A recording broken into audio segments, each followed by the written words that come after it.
Okay, we in these little videos wanted to prepare our own selves to remind ourselves how certain things happen, and that's what these kind of little quick little videos are as well as showing some of the stuff we're doing. We're also coming up with things that maybe we don't really fully grasp, and we need to kind of illustrate. Here's an example. Let me just fix this little tree thing. We've got two light cavalry skirmishers. I should say not even. It's actually a misnomer to call them light cavalry. They're skirmishers. Right? There's very few of them, but there's enough of them in a group to be an irritation to the opponent. In this case, two northern Italy, the tribes of the Punic War era, or the early Rome, say 200 BC era, thereabouts. The Carthaginian allies is what they are, from hat industry. And we've got a couple of them on the way, and this is the first two we've painted up, and they look pretty good. We've given them basic banners that we've given other units, so they look somewhat similar. They look like they belong. Okay, they've been convinced to fight for us, Carthaginians, yay. But in this case, we don't care. It's simply we're illustrating there's two cohorts, say 200 to 100, 250 men. And these these cavalry skirmishers are facing off against them. Hey, we're gonna fling our javelins at you and irritate the heck out of you guys, because you don't have really anything to throw at us. You don't have slingers, so we're gonna come in and just throw our javelins at you, and until we don't have any more to fling at you, because we're gonna give you a little incentive to not do what you're doing. Or maybe there's something else happening. Maybe we don't know anything else yet. But that's the idea, and we wanted to show how this happens. So what exactly does happen?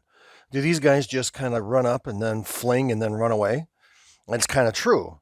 What else would they do? So they would go, yeah, come on, let's go, and then come up here, and they go fling, and then they run away. So they go, okay, they keep their distance. So both these guys come up, and we don't want to get them right into the neighboring hex, because that technically would be melee, and we kind of want to avoid those, controversies. So they're firing from this distance, and we just roll a die as usual. So the first hex is automatic. Second hex would be color. So they have to roll blue to cause any damage, which would be incremental hits, because they're skirmishers, on the opponent. And then they would run away, right? They wouldn't stay there. There's no need in this particular case to have the skirmishers stop, right? Their function is to move from their location to up to the enemy, fling their weapons, in this case javelins, and run away again. And do they run the same distance away? Well, we let them move their full distance and mount, which is 6. So they can go from here, 1, 2, fling, 1, 2, back.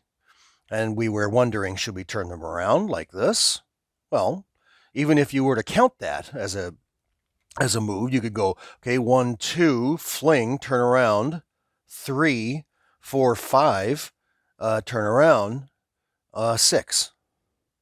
So that's, mechanically how it would happen, and then you would put the casualties on the cohorts.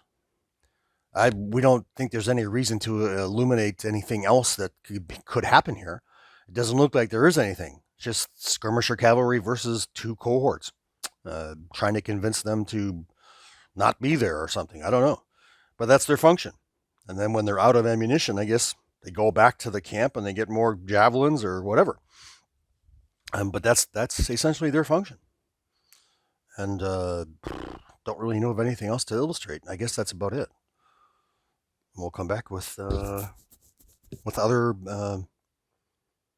necessary elucidations.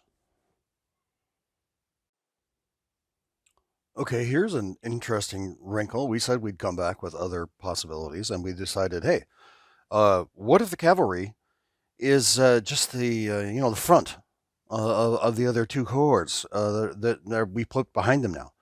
So the cavalry's now got supporting infantry, and they're spearmen. As a matter of fact, they're spearmen plus a pre-melee ability javelin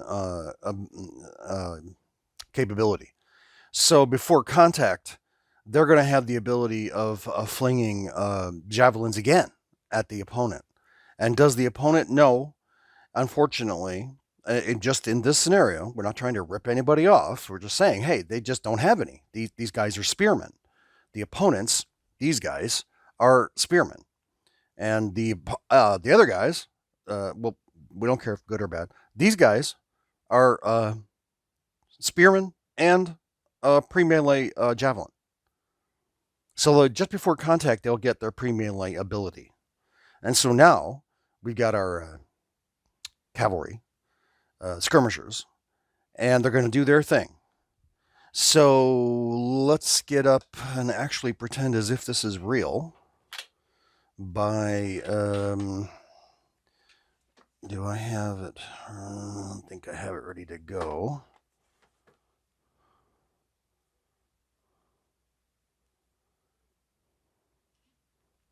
I don't really actually need to have multiple devices, because if I wanted to, I could simply call up the dice rolling app on the same device that I'm using to record this, but I don't want to touch it. I'll just leave it there.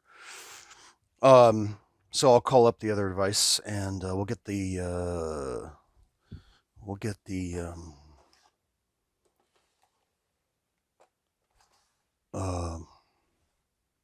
oh, there it is. Looking for the hit markers. So if you want to see, peek behind the curtain, how this stuff works, we've got, of course, we have our own colors. You can use any colors you want, but we've, got it like this, and I'll show you. So these are the rings that we've been using for a while. And these are the rings that we put down on the figures. And these work really well.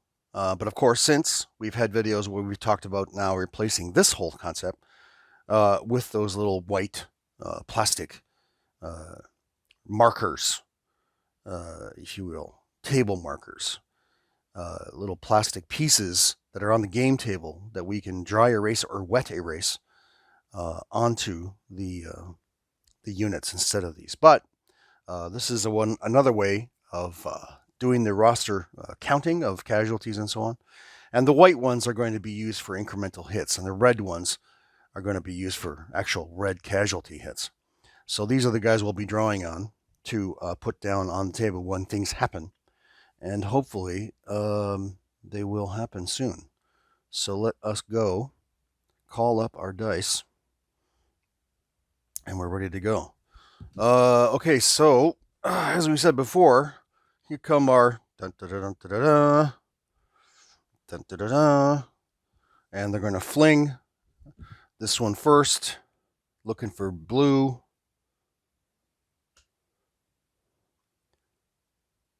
Miss. The next unit over also misses. Well, this is unusual.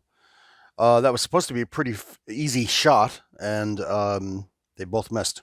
Well, to be accurate, they didn't cause significant damage. Okay. So then they complete their move. They go back to where they were. Well, here we have a situation, right?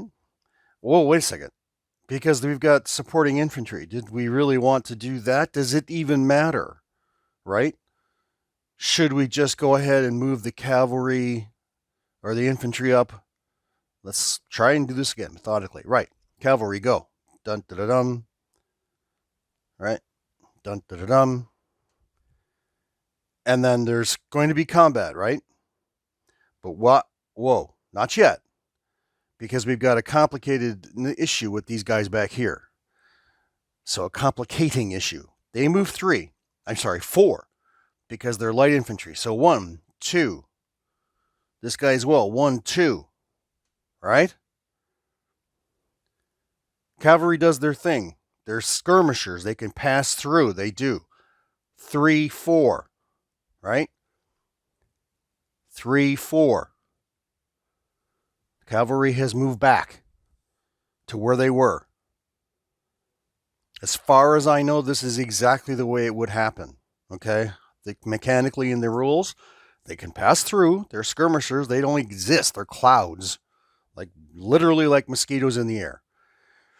They go right through these guys. Even though they're mounted, they're able to do it. And so they both missed, as we just rolled, unfortunately. But then, just prior to contact, we have the same thing. These guys have a flinging ability, javelins. Okay, so let's do that. This one here first. And it's, oh, I'm sorry. There's no need to roll. It's an automatic hit, all right? Is there anything that prevents it from being an automatic? Blah, blah, blah, blah, blah. Well, I suppose if we were to talk about now the value of the opponent's armor, you could say, well, it's medium infantry. Is it? Not really, right? They're not. They have shields, of course, and they have breastplates and so on, but they don't have mail and other things. They have helmets, so what do we do, right? Do they have anything like that to affect? And we basically don't have that consideration yet. So we just simply let it happen. Now, in the actual hand-to-hand combat, that's a different story. Because are these guys light infantry compared to these guys? Well, these guys are actually kind of medium infantry. Okay? They've got some armor. These guys don't. So technically speaking, we'll call these guys for this instance until we get, contradictions or confirmation of the opposite. We'll call these medium, we'll call these light. But for now, pre-melee missiles. So the one on the right, left, rolls, fails. This is pre-melee. The next one rolls, gets an incremental hit. So only one incremental hit happens after all that. Yeah, it is a little bit frustrating because you would think it would be automatic. I mean, why are you rolling dice anyway? Well, because that's the way it works. It is incremental. So now, would it be different if there was a commander? Possibly. As a matter of fact, for the flinging of yes, it would be if there was a commander. But he would also have to be checked for being killed should the opponent have missiles, which they in fact don't have right now. These guys are spear only. So then we go into melee. Value 2, value 3, value 2, value 3. The incremental doesn't count yet. It's not severe enough. So right here, the opponent, the tribal North Italy unit, is up by 1. So we're going to roll. Carthaginians, Numidians, they roll blue, and the northern tribe rolls a red. The red is better. The red causes a red, and the blue causes incremental. Now, the tribal unit is a heavier weight. In other words, value. They have a 3 value. They get an extra hit, incremental. Over here, let's see what happens. Carthaginians roll red, and the Romans roll red. So they both score red, but as we just outlined, again, the superiority counts, and that's how the damage is adding up. Now, you might say, well, how does this keep going? And the answer is, yeah, it kind of does, until one of these guys decides to, break it off. But we're also talking in another video about the pushback concept. This might have that situation. If we were to do that, we would check and see if those guys got pushed back, because they did suffer greater. These guys suffered the same, even though that's an incremental hit. The fact is, the guy that suffers the red is the guy that checks. So we'll check this guy. We'll do it. We'll see what happens. Usually the positive, the thing you're looking for, is a true on a red. So let's roll for red. We are rolling to see if he gets pushed back. And the answer is, yeah, he does. So this guy gets pushed back take his little markers with him. Hence the reason that they're pretty cool little rings. They fit on nicely. Okay. He gets pushed back, and we'll make it so that it's an automatic follow-up. That ends the phase.